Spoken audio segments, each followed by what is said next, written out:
여러분 안녕하십니까? 8월 13일 주일 넘치는 우리 교회 매일 묵상을 시작하도록 하겠습니다. 어제 이제 이스보셋이 죽었고요. 또 아브넬도 죽었습니다. 이제 이스라엘을 실질적으로 다스릴 사람은 다윗밖에 남지 않았죠. 그래서 온 이스라엘과 이 백성들의 지도자였던 장로들이 다윗을 찾아와서 우리의 왕이 되어달라고 요구하는 것을 볼 수 있습니다. 1절에 보면 이스라엘 모든 지파가 헤브론에 이르러 다윗에게 나와서 이르되 보소서 우리는 왕의 한 굴욕이니이다 라고 이렇게 이야기를 합니다. 이제 분열되어서 내전을 치루었던 이스라엘이 하나의 국가로 완성되는 겁니다. 이때 다윗의 나이가 40이었다고 했고요. 또 그 이후로 40년 동안 통치했다고 이렇게 이야기하고 있습니다. 다윗이 이렇게 장시간, 굉장히 긴 시간 동안 통치하면서 이스라엘은 굉장히 여러 방면에서 굳건한 나라의 기틀을 만들게 됩니다. 이제 비로소 나라라고 부를 수 있는 여러 가지 일들이 생기게 되고요. 다윗의 여러 업적 중에서 가장 위대하고 또 가장 중요하게 여겨지는 것 중에 하나가 예루살렘 지역을 차지한 것입니다.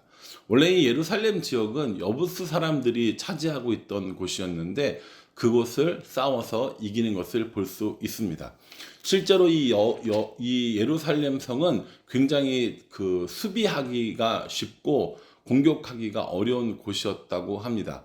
그래서 다윗이 군사들을 데리고 이 여부스 사람들의 다시 말해서 예루살렘을 치려고 하니까 여부스 사람들이 뭐라고 이야기하냐면 6절에 보면은 왕과 그의 부하들이 예루살렘으로 가서 그 땅 주민 여부스 사람을 치려 하며 그 사람들이 다윗에게 이르되 내가 결코 이리로 들어오지 못하리라. 맹인과 다리 저는 자라도 너를 물리치리라 하니 그들 생각에는 다윗이 이리로 들어오지 못하리라 함이나 이렇게 말하고 있습니다. 굉장히 튼튼한 요새였고요.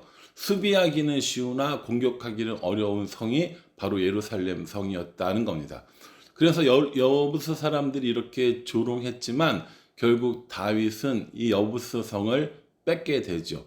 그래서 우리는 그곳을 다윗성이라고 부르고요. 그 지역을 예루살렘이라고 부르고 또 다른 이름으로는 여부스라고 부르는 경우도 있습니다.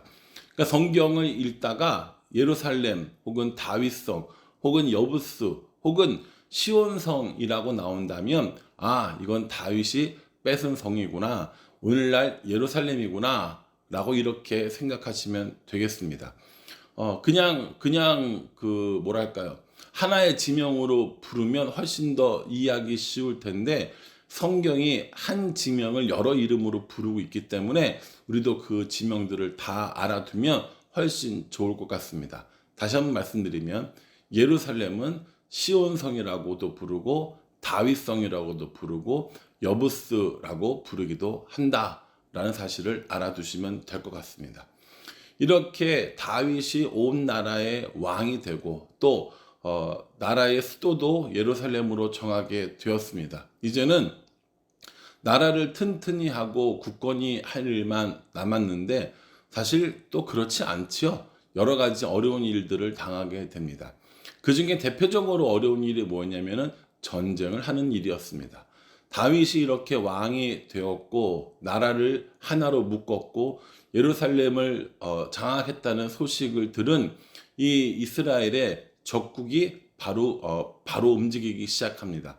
그 나라가 바로 블레셋인 거죠.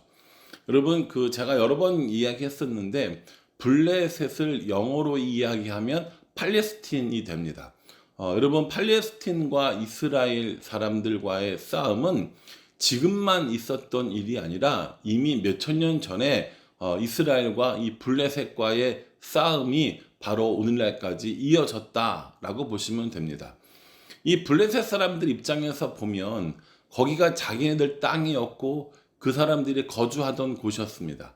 그런데 어느 날 사람들이 와서 여기 하나님이 주신 우리 땅이야 라고 하면서 자기네들이 거주하고 원주민들을 쫓아내고 하니까 이 블레셋 사람들, 다시 말해서 팔레스타인 사람들과 이 이스라엘 사람들과의 계속적인 전쟁이 있었던 거고요. 오늘날까지도 그 전쟁이 이어지고 있다고 보시면 됩니다.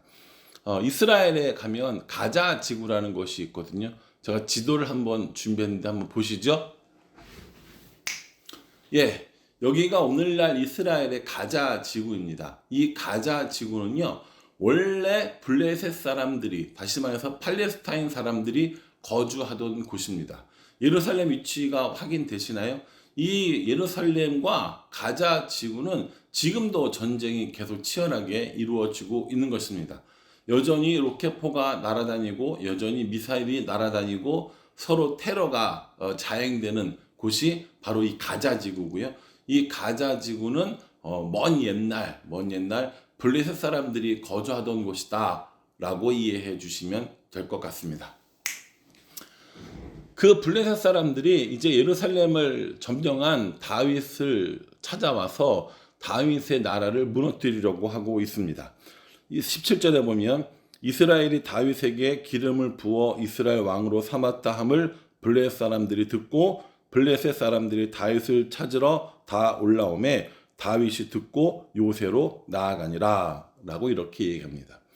블레셋 사람들이 다윗이 정권을 확실히 장악하기 전에 나라가 안정이 되고 군사력이 강해지기 전에 다윗을 좀 치려고 했던 겁니다. 그래서 르바임 골짜기라는 곳을 가득 메울 정도로 많은 사람들이, 이렇게 많은 군사들이 도착을 한 거죠.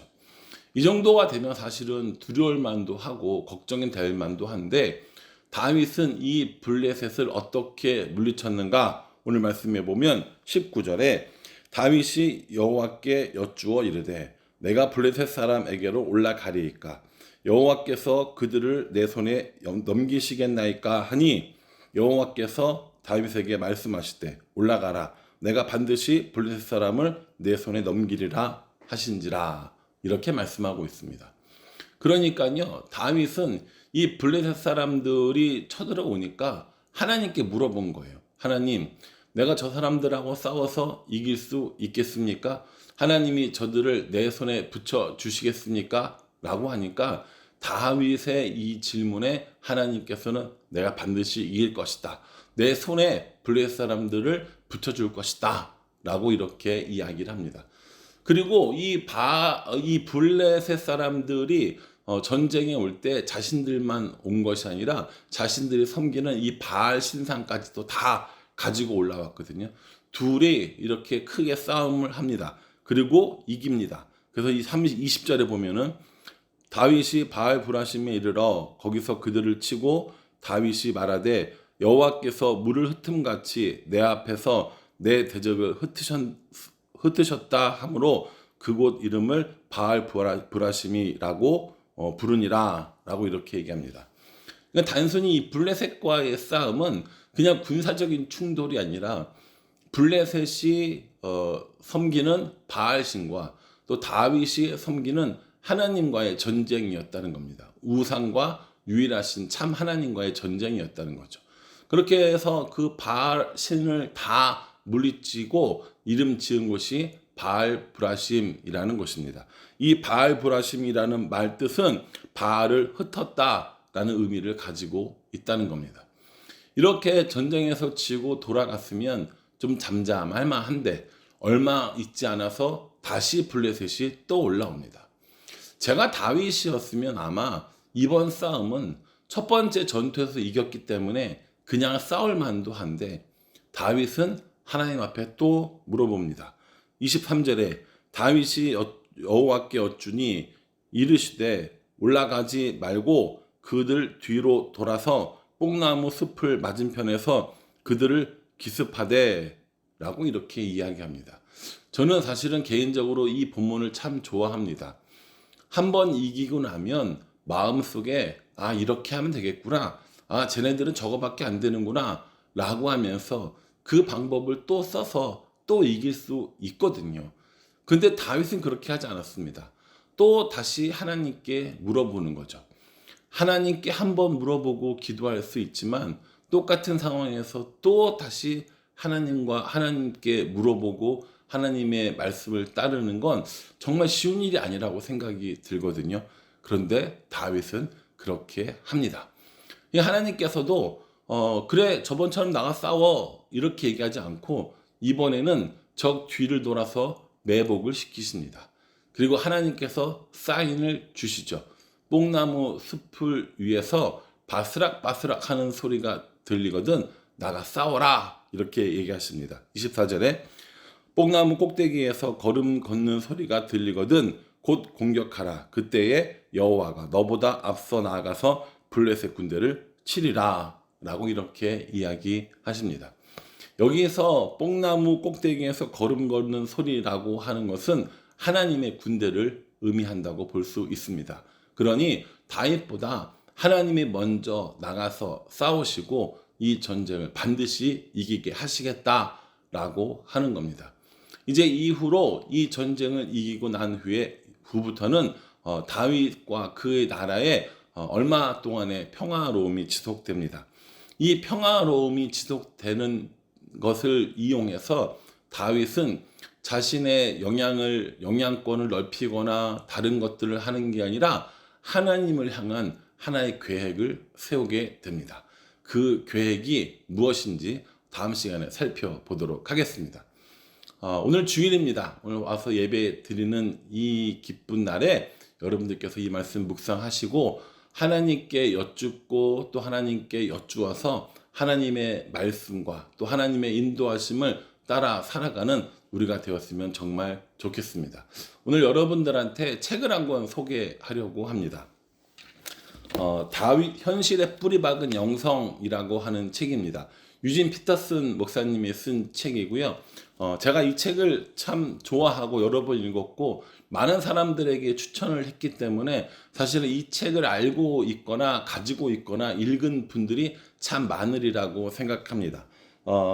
제가 가지고 있는 책은요 10주년 기념판으로 하드커버로 나온 책인데 지금 어떤 책으로 나왔는지 잘 모르겠습니다. 이게 IVP 출판사에서 나온 책인데요. 정말 다윗에 관한 정말 탁월한 책이라고 저는 생각합니다. 다윗의 일생을 살펴보면서 이 책 한 권 보시면 다윗의 인생에 대한 그 훨씬 더 많은 인사이트들을 얻게 될 것이라고 생각을 합니다. 그래서 여러분 꼭 이 책을 참고하시고요. 우리 사무엘 하 묵상하는 동안에 다윗 현실의 뿌리 박은 영성 유진 피터슨 목사님의 책을 함께 읽어보시면 정말 좋으리라고 생각합니다. 사실은 이렇게 우리가 말씀을 묵상하고 이런 경건서적을 읽으면서 하나님을 좀 더 알게 되고요. 하나님과 좀 더 동행할 수 있는 길이 생기게 되는 거거든요. 그러니 여러분 이 추천해드린 이 도서 함께 읽으시고요. 많은 은혜를 받으실 수 있었으면 좋겠습니다. 저 여러분 모두가 하나님께 묻고 하나님께 들은 그 응답대로 살아가는 우리 모두가 될 수 있기를 주님의 이름으로 축복합니다. 기도하겠습니다. 하나님, 다윗이 이제 왕이 되었습니다.